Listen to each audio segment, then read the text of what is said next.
Assalamualaikum warahmatullahi wabarakatuh. Salam sejahtera bagi kita semua. Perkenalkan, nama saya Kristiana Novitasari. NIM saya 245050100111048. Nomor absen 9. Jadi, di video kali ini saya akan membahas mengenai permasalahan limbah peternakan dan memberikan solusi bagaimana untuk menangani kasus tersebut. Jadi kasus yang saya pilih itu mengenai limbah peternakan sapi yang ada di Jakarta, tepatnya di Cikoko, Pancoran, Jakarta Selatan. Jadi permasalahan ini tuh timbul ketika ada salah satu warga yang bernama Hasan itu tuh curiga terhadap adanya limbah kotoran hewan yang ada di wilayahnya. Nah, karena kotoran tersebut itu menimbulkan banyaknya nyamuk di rumahnya yang sampai menyebabkan istrinya itu demam tinggi. Dan saat ia mencari sumber nyamuk tersebut, itu ternyata berasal dari selokan yang ada di depan rumahnya yang tersendat atau buntu.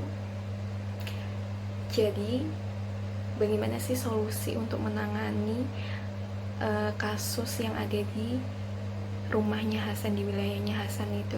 Jadi mari kita simak.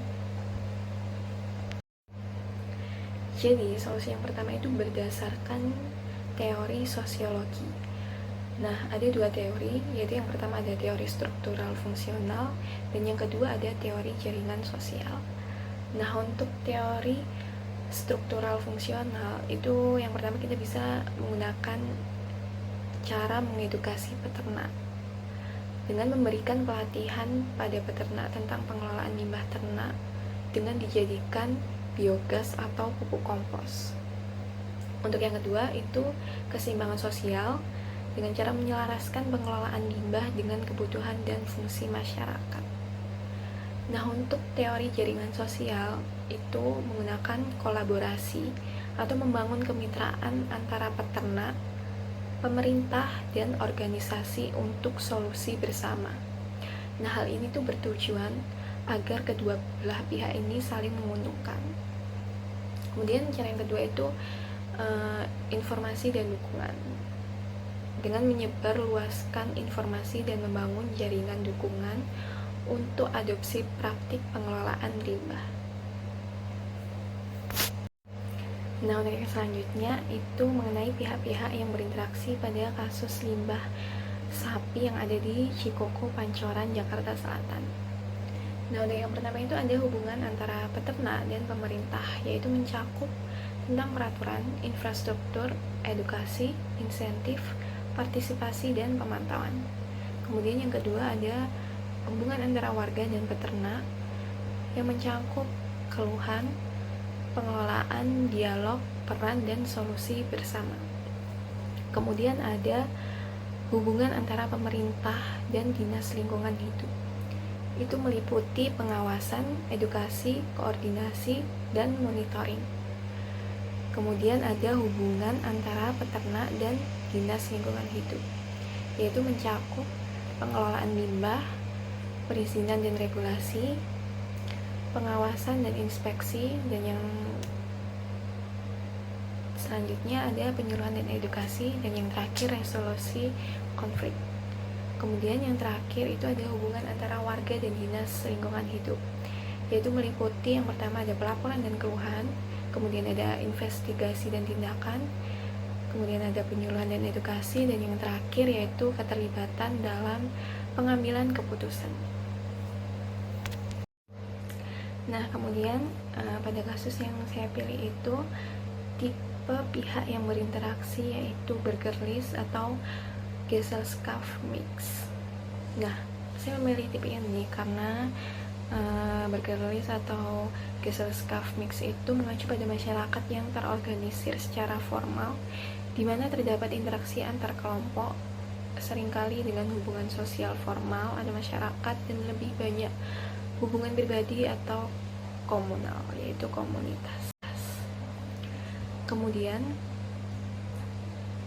ada kestabilan kelompok sosial, Yang pertama itu ada komunitas warga, itu termasuk pada Gemeenschaft.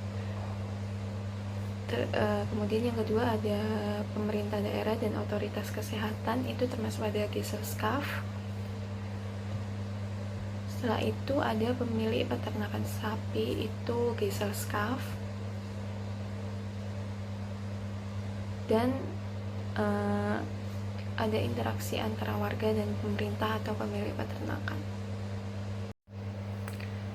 Jadi, yang selanjutnya itu ada manfaat mengetahui tipe kelompok sosial dan kestabilan kelompok dalam menemukan solusi masalah dari kasus yang saya pilih.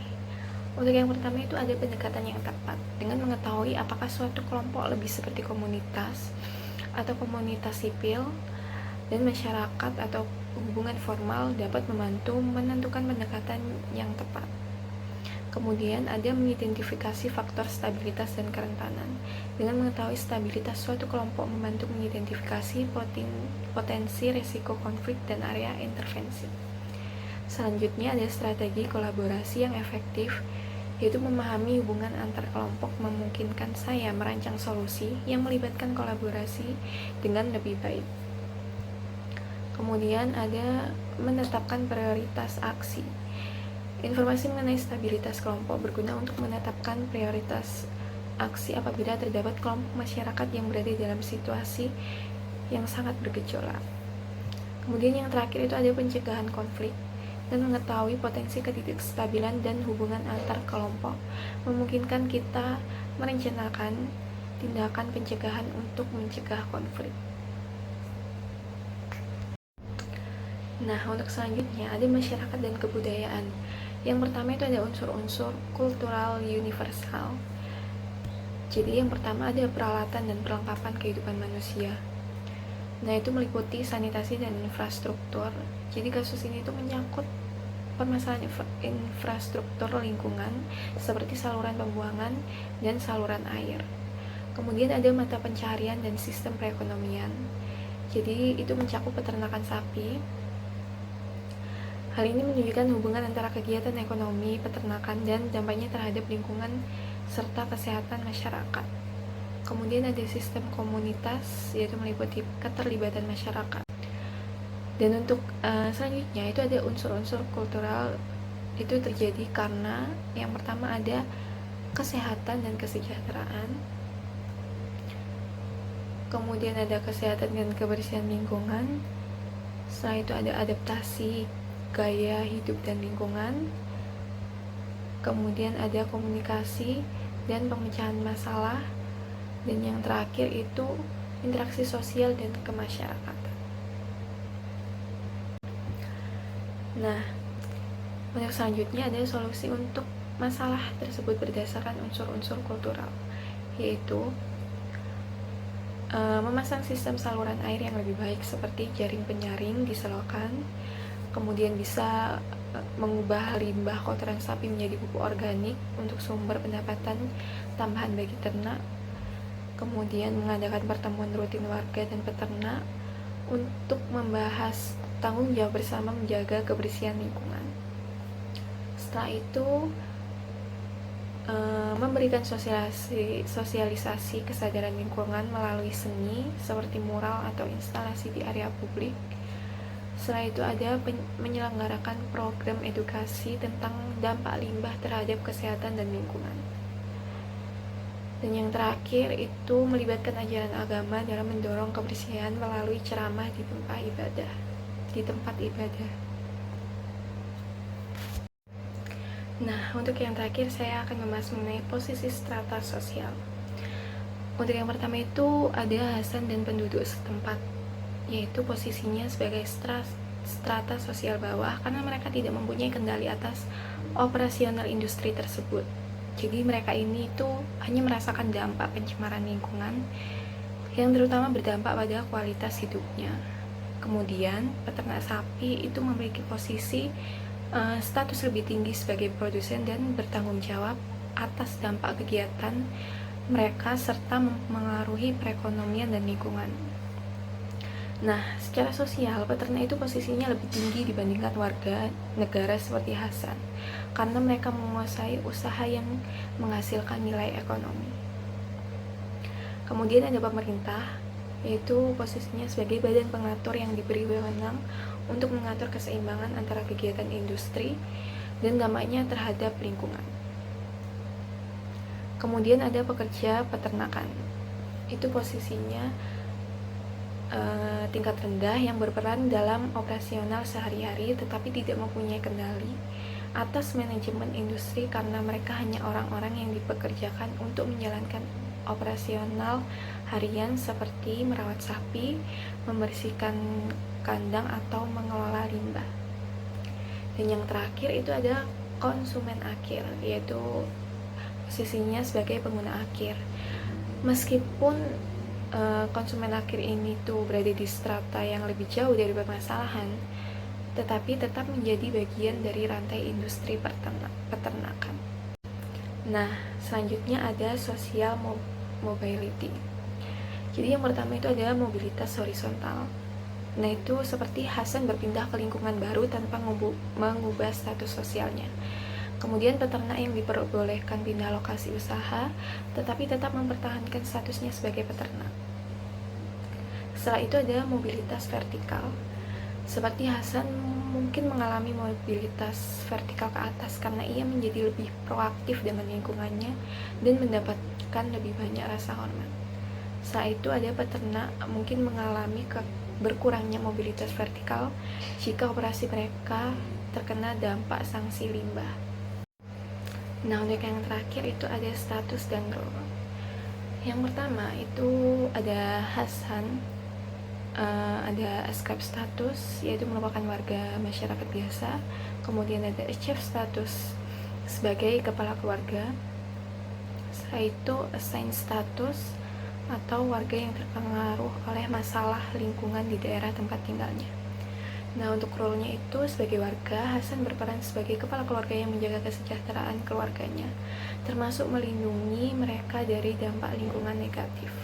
Kemudian yang kedua itu ada peternak sapi, yang mencakup ascribe status itu berasal dari latar belakang keluarga atau warisan yang berkaitan dengan pekerjaan sebagai pengusaha ternak. Kemudian achieve status sebagai pengusaha melalui usaha dan kerja keras dalam menjalankan bisnis peternakan. Setelah itu ada assign status. Peternak sapi juga bisa diberi status sebagai penghasil limbah oleh masyarakat dan pemerintah karena dampak lingkungan yang dihasilkan dari operasinya.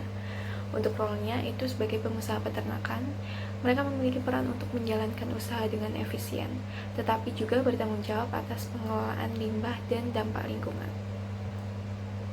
Setelah itu, yang ketiga ada pemerintah lokal, yaitu mencakup ascribe status berasal dari kelas sosial atau latar belakang pendidikan yang membentuk jalur karir mereka. Setelah itu ada achieve status sebagai penjabat atau otoritas, diperoleh melalui pendidikan, pengalaman kerja, dan prestasi. Setelah itu ada assign status. Mereka diberi tugas dan tanggung jawab oleh lembaga atau masyarakat untuk mengawasi dan menegakkan peraturan.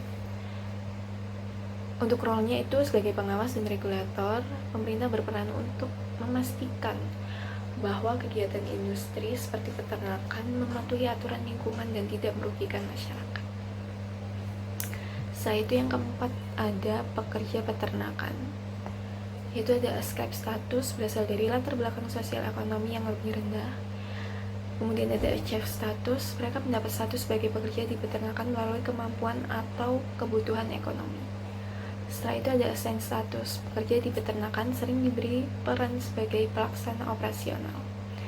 Untuk role-nya, itu peran pekerja dalam menjalankan aktivitas harian peternakan seperti merawat hewan atau membersihkan lingkungan. Setelah itu yang terakhir ada konsumen akhir, yaitu mencakup ascribe status berasal dari berbagai latar belakang sosial ekonomi yang mempengaruhi pola konsumsi mereka. Setelah itu ada achieve status, yaitu status konsumen yang membeli produk peternakan ditentukan oleh kemampuan finansial mereka untuk membeli produk-produk tersebut, seperti daging sapi atau susu. Yang terakhir yaitu assign status. Mereka diberi status sebagai pengguna akhir dalam rantai industri peternakan yang tidak terlibat langsung dalam proses produksi. Untuk role-nya, peran konsumen sebagai pembeli produk peternakan yang mendorong permintaan dalam industri tanpa terlibat langsung dalam dampak lingkungan yang terjadi. Jadi segitu saja yang dapat saya sampaikan dari video kali ini mengenai permasalahan limbah peternakan sapi yang ada di Jakarta Selatan. Sekian dari saya atas perhatiannya. Terima kasih. Wassalamualaikum warahmatullahi wabarakatuh.